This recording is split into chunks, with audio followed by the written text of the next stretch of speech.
Of course not. It didn't work for mine. All right. We're live, though. All right. I tried all these things to get the stream show to work on my Twitter and all these proactive measures after like finding the end of the internet looking for it. And it's still going to Flyers broadcast, as you know, the people following on there can see right now. But on my Twitter, still an error occurred on Twitter. This is usually temporary. Wait a moment and then try again. Is a moment more than 7 days? It's been longer than that, hasn't it? Feels like it anyway. Yeah, the last game was the 4th of January against the Ducks. That's the last time it worked for me. Right. So I don't know. anyway, Can you post a link on your Twitter? I don't know. It's weird. yeah, I can do that, but like it doesn't just show up like Right. with the video there. So I'll grab the Flyers broadcast one and just give that a retweet. It makes you hearken for the days when we used to just go to a place and connect on a phone line and call a game that way, doesn't it? Oh yeah. And the writers are uploading their story via fax. Yeah. They get everything in. That's the good old days, I guess. Dial up. Yeah.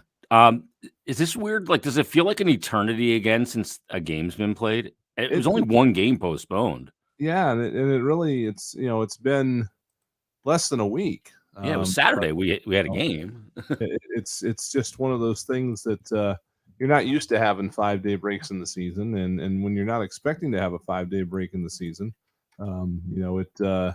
it feels longer than it is. I guess I don't know, but yeah, it does feel like it's been a while. Like I can't imagine being a player. You know, you kind of like when you see the schedule as a player, you look at it and you go, okay, here is my life over the next 9 months. Everything's laid out. Practice for the most part, practice on these days. Here's the mandatory CBA off days.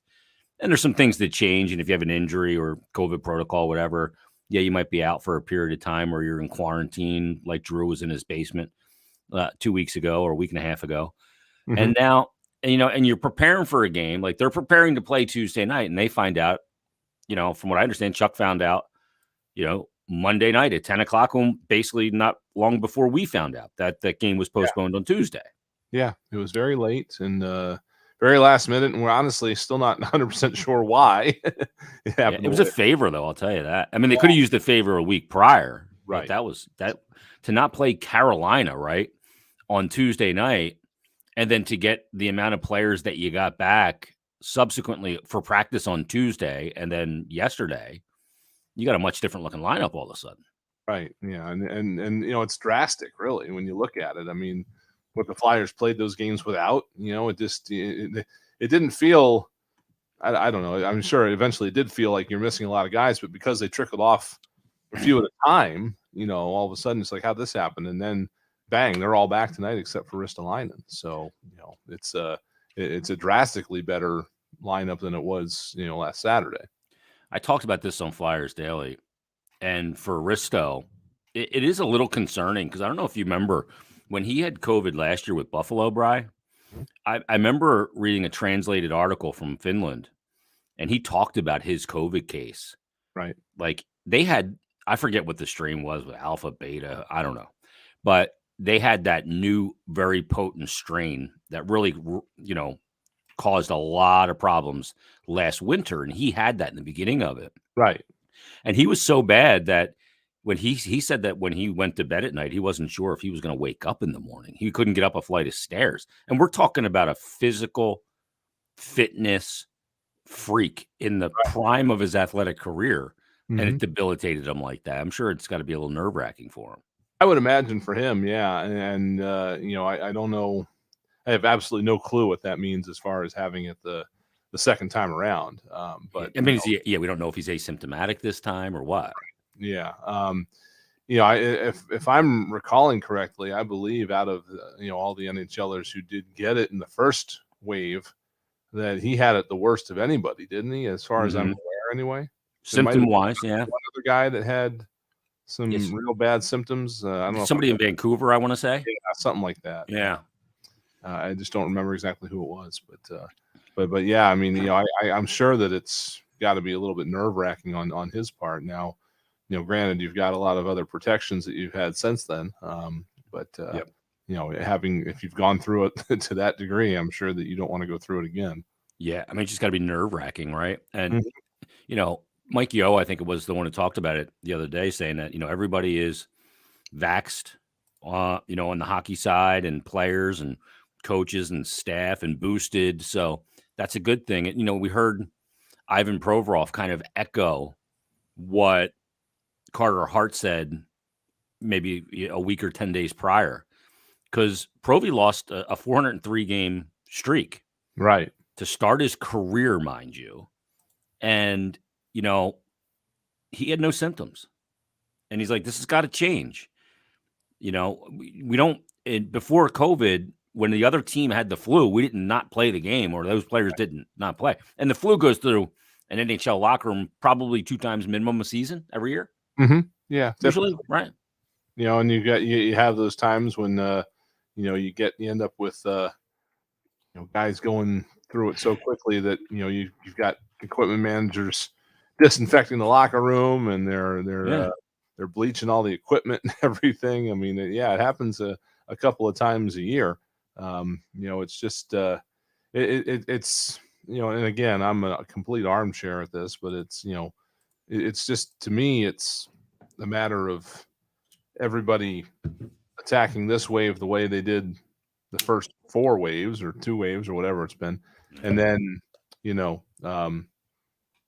just attacking it the same way, and it ends up being a lot less severe from what we understand. Now, that's not to say that everybody has experienced less severe symptoms. I mean, you're seeing some people that have been struggling with it, even though they have all the shots. But my wife's got them all, and she's dealing with it right now.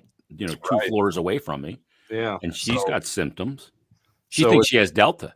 yeah, it's weird. I don't know what the difference is, to be honest. It's I know a couple of people that had the Delta, and it seemed like it was worse than when I had it, which I guess was Alpha the first one, or is that before Alpha? I don't know. I had it last. Yeah, I think Alpha was the initial, and then Beta was yeah. I had it October, not even last October at this point, October 20. How did we go from D to O? I was trying to figure that out as well. I'm not an expert on the Greek alphabet, but it seemed like there's like Epsilon and then a few other letters before Omicron, but maybe that's just where was Phi? You're right. Yeah. I just know the Greek alphabet from fraternities and sororities. Exactly. More sororities than fraternities, to be honest with you. Oh, the Kappa Delts. Woo, I'll tell you, Penn State. Now, I just had to, because we're a little out of practice as well. I just shot down. I'll put this up here. A little 5-hour energy extra strength. Mm-hmm. They should be a sponsor now. I had to shoot one down. I need the energy. And the good thing about that is it lasts 5 hours. So if you take it now, it'll be worn off by around like 12:30, at which point I'll probably just be wrapping up the podcast. Well, there you go. And then I'll be ready to hit the coffin, and I'll be good to go. So, but anyway, we have the Flyers and the Bruins tonight. That's enough kind of BSing from us. But let's get back into hockey here, because the Flyers and the Bruins tonight, Bri, I looked at this game, and I talked about this on Flyers Daily as well. And I said, okay, the math is getting really, really difficult. It's getting tough. And if you're going to make a push, it's got to start on the 13th day of January in the calendar year of 2022. And you got to do it with the team that you're chasing in wild card number 2, which is the Bruins, who sit with 42 points right now through only 33 games. Now the Flyers are 9 points back, and the Bruins have now 2 games in hand. So if you're going to do it, this is the time to do it. By the way, the Bruins have won 3 straight. They're 7-3 in their last 10. They're getting Rask back tonight, which we'll talk about. But if the Flyers are going to make a push to wild card 2, it has to begin tonight. And frankly, I think it almost has to happen in regulation, to be honest with you. Yeah, no, that's definitely a good call. When you look at the grand scheme of things, that's kind of where they're at right now. They certainly can't wait much longer. This is their last crack at Boston this year.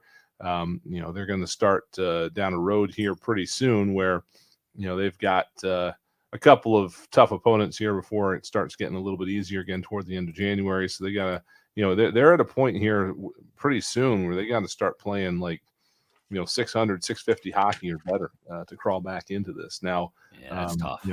I think they're in a good spot tonight, personally, just from the fact that I think they're going to get a lot of energy back from having all of a sudden all their regulars back in the lineup. Plus, you're going up against the Boston team that's coming off just a complete shellacking of the Montreal Canadiens last night. Hopefully it might be a little bit of a letdown game for them. I don't know. It's hard to say. They didn't have any travel. Both of the games were at home. But you're hopeful that between that and Tuukka Rask coming back in for his first game of the season, that you can kind of catch him at a good time here. But it does have to start pretty soon, and tonight is as good a time as any. Yeah, that's the thing. That's a huge X factor, the Tuukka Rask part, because I don't know how to handicap it. He hasn't played hockey hasn't played a game, and I think 118 or 119 days. Mm-hmm. That's a long time for a goalie, and that's a position where, when you head into a season, a goalie, he gets some preseason games. He gets all that and gets to knock the rust off, gain that timing, because no matter what you do in practice, especially for a goalie, you can't simulate game. Right. You just can't. It's not possible, because the red light doesn't go on when you get scored on, and either 20,000 cheer or 20,000 boo, in practice. That's the energy that comes with playing that position. So I don't know what. I mean, I could see him coming back and being great in game number one and then struggling to find his game. But just because I don't know. But this is, one of those situations for the Flyers where you got to control what you can control, and what they can control is what they do on the ice and how they start the game and how they follow up the first period with the second period, how they react to adversity moments in this game, how they deal with Brad Marchand, who's on an absolute friggin' tear. So there's a lot of elements here that, really warrant consideration for how this is going to play out tonight. And I don't know how to handicap it. I really don't.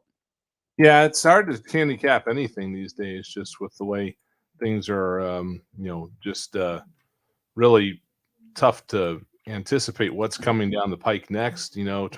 Trying to, there's very little times where we've been able to sit here and evaluate. Okay, you've got a team that's coming off of 5 days rest versus a team that's just played a back-to-back. Oh, and the top 4 players on the team that's off 5 days rest haven't played in 2 weeks. Yeah. It's just a very bizarre scenario that you're in overall. So it is kind of hard to get a handle on it. I'm sure you probably saw it. The Brad Marchand interview before the game yesterday during warmups, and obviously we've lost any opportunity for anybody to say that, he can't do that, it'll affect how they prepare for the game. Well, obviously that wasn't the case. Yeah. So he got that going pretty well. Maybe if that way that going, he's going to want to do that. He's going to want to do that thing the entire rest of the season every night. So yeah, he has been unbelievable again. I mean, the numbers that he's putting up, he's leading that team in scoring, and he's played less games than a couple of the key players on Boston.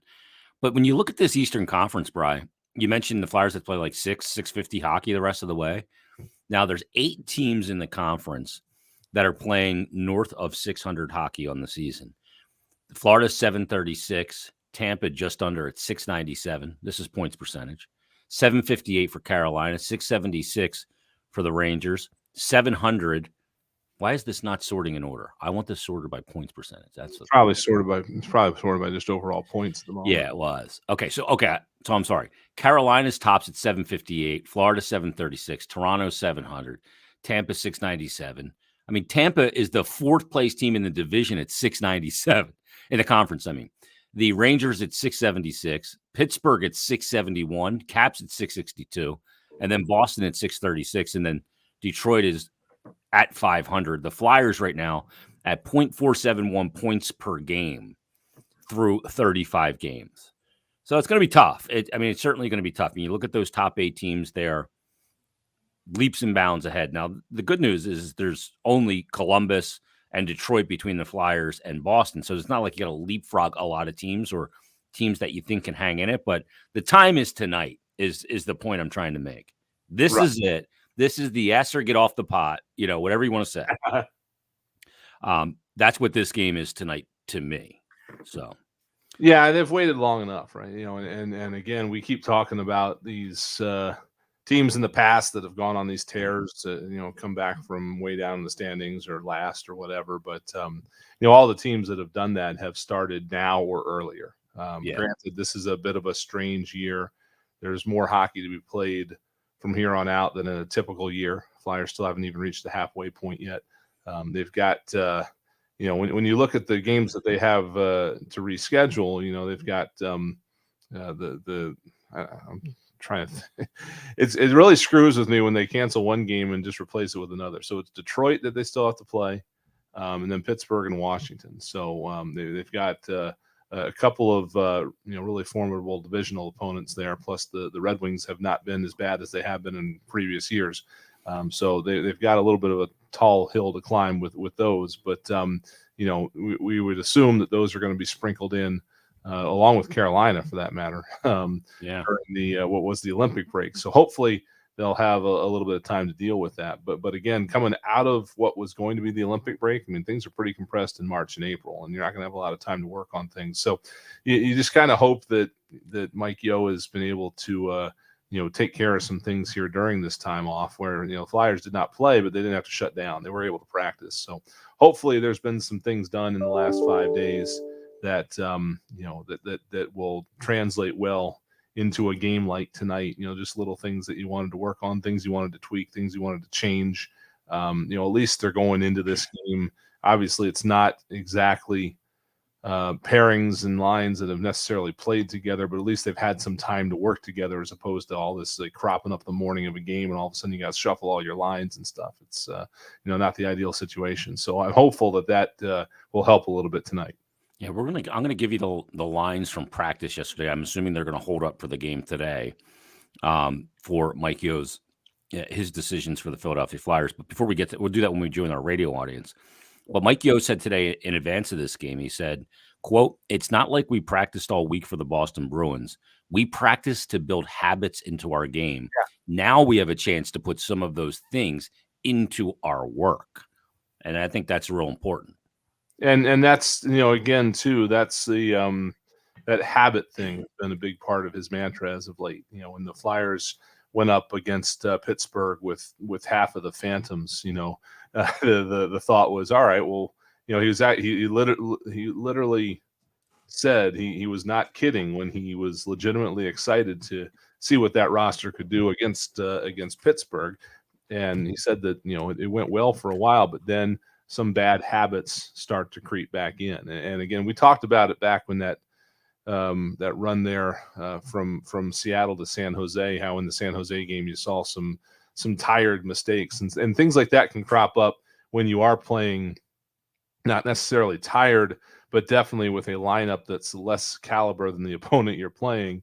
You can definitely have things creep into your game that again are habits, because you start trying to figure out how to deal with Sidney Crosby coming down the wing or some crazy situation going on in the game, and you revert to what's natural, and that's what the habit is. So they're trying to change those habits so that when they fall back on those things, they're doing things better than they otherwise would be. And that's the foundation of a good team is the kind of your work ethic, your habits, your instinct plays that you make.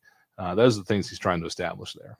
And one of the things he's trying to also ward off is that how they've reacted to adversity on so many occasions. All right, we're going to join our radio audience here in just about moments as I hear the open in our ears on 97.5 The Fanatic.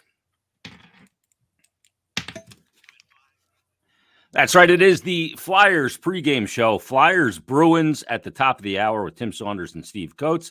It's Brian Smith, Jason Martinez. Flyers game day as the Flyers are back. Only one game that they had postponed, that Tuesday night contest slated to take place against the Carolina Hurricanes. They get that one off, and they get a lot of reinforcements coming back into the lineup tonight. Giroux back, Konechny back, Sanheim back, Braun back. Who else am I missing here? Who else is back in the lineup? Travis Konechny? I wasn't checking it off while you were talking. I'm sorry. Yeah, I could have just read the whole roster, and half of it I would have been right. I except mean, for Rasmus Ristolainen. it was 6 guys there for a while, and Braun ended up actually never missing a game, as it turned out, because he was going to miss the Carolina game. And I thought I flew by something on Twitter today where he referred to it as maybe a false positive. I don't know. He called it a false negative. False negative. Yeah, That's what he I think he said. just used the wrong term, but yeah. Yeah, maybe. But whatever it was, it doesn't seem like it actually was something to worry about. So, in terms of his overall situation, you're glad that game got canceled because he didn't have to needlessly miss a game. It would be nice if that had happened to Ivan Provorov, but Yeah. it is what it is. I suppose you can only worry about it to whatever extent you want to, but it's obvious the Flyers are becoming a little frustrated by the overall process. Yeah, we heard that. We heard that a couple weeks ago from Carter Hart. And we heard that the other day from Ivan Provorov. Here are the lines that were in practice yesterday. We'll see if they play out in the game tonight. Claude Giroux back at the center position, Bri, centering the top line with Cam Atkinson and Joel Farabee. I like the look of that line, by the way. There's some good scoring on that line with a really creative center in Claude Giroux. Yeah, I'm excited to see that because that's overall a pretty good mix, I think, in terms of goal scoring with Giroux's playmaking. And again, hopefully they've got some opportunities to to move on the breakout, stuff like that. Try to create some things and get something going against this team that has always been a tough out for the Flyers. Yeah, and Giroux back in the middle will be his first game as a 34-year-old as well. Happy birthday to the captain. Yep. Turned 34, yesterday or 2 days ago? Sure where the time has gone. Yeah, I can't believe it either. It's crazy. I mean, that he's 34 at this point, but still playing incredibly well for the Flyers. Hayes is going to be centering the second line with James Van Riemsdyk and Travis Konechny. Scott Lawton, Jackson Cates, and Oscar Lindblom on the third line. And then Morgan Frost's going to be centering the fourth line with Max Willman and Zach McEwen. But Mike Yeo did say earlier today that he could see some situations where, you move a guy like Morgan Frost up to play with some more skilled players and, put him in some good situations. And he could get bumped up to a wing into some scoring line at times in this game tonight. So we'll keep an eye on that. How about these D pairings? So this is really interesting. Travis Sanheim going to move to the right side and play on the top pair with Ivan Provorov. And these two, Provy alluded to this in his media availability the other day, that these two actually played a lot of hockey together and as a pairing earlier in their career. So Sanheim going to the top pair on the right side with Ivan Provorov. And you know what else with that too is, remember we were talking about Cam York and how he's looked in the last couple of games since he's been called up because we don't have anybody else to call up. We thought, all right, he's looked great. Where can we keep him on the roster once everybody comes back? And we looked at this and thought, well, you could put him on the second pairing, but then Sanheim would have to go to the right. And yep, that's actually exactly what has happened here tonight. So I'm wondering if the Flyers aren't trying to take a look at this and see how he looks on the right. And if he does look good on the right, does that open up a spot to keep York up here on the big roster? So even if Ellis does come back. Right, exactly. Yeah, because you'd have Ellis and Provorov, and then you'd have we'd have Ristolainen with Sanheim. You could do it in that situation, and then on that third pair, you could go with either a Sealer. See, the problem is still you got Yandel there. You got Yandel there, yeah. And I don't know what's going to happen here come the end of this month once this record is done. I don't know what the Flyers. I don't know what the Flyers think of his play versus the record. Like, are they keeping him in just to get to the record and then they don't have to worry about it? Or they just, they just like him out there for what he is and they're going to keep him in there anyway. I don't know. But yeah, you do have an extra guy there eventually if Ellis comes back. I don't know what his deal is right now. It's still indefinite, right? So, yeah. They could have good problems down the road, but they'd have to get some movement on him. Yeah. Well, you have York playing with Braun on that second pair. And again, usage to me is the biggest indicator how a coaching staff feels about a player. The usage of Cam York over the last bunch of games that he played was quite significant. Provorov back tonight, he's probably going to lead you in minutes along with Travis Sanheim. But Yandel and Sealer will be the third pair. Zamula and Connaughton were together, but as the extra defender. So It looks like York and Braun tonight. So that'll be another one to keep an eye on. And that could eventually be your third pairing at some point this season as well, if everybody comes back. And then you have Ellis and Provorov, you have Sanheim and Ristolainen, and then you have York with Braun in your third pair. And all of a sudden your deep pairings look slotted a lot better for you. Yeah, I mean it's that was the whole point of bringing in Ellis in the first place, was trying to find some consistency in the pairings, and they've never been able to do it past that first 4 games. And we saw how well the first 4 games went. I don't know if that's what's to come if he comes back, but whatever gets them that consistency obviously is fairly key. Yeah, they've taken on the Bruins twice this season. We go back to one of those games that actually Ryan Ellis played, game number 3 of the season, all the way back on October the 4th. The Flyers and Bruins went into that game tied at 3 in the third. Flyers got 3 third-period goals, won the game 6-3. Eventually, they played Boston again. I think it was game 2 of the 10-game winless skid. It was on November 20th. They lost that game 5-2. So rubber match between these two teams tonight. Stay tuned. Tim Saunders, Steve Coates, they've got the countdown to face off coming to you from the TD Garden as the Flyers take on the Bruins right here on the BetRivers.com Flyers Broadcast Network. Enjoy your hockey, everybody. All right. See you, stream audience. All righty, folks. Have a good one.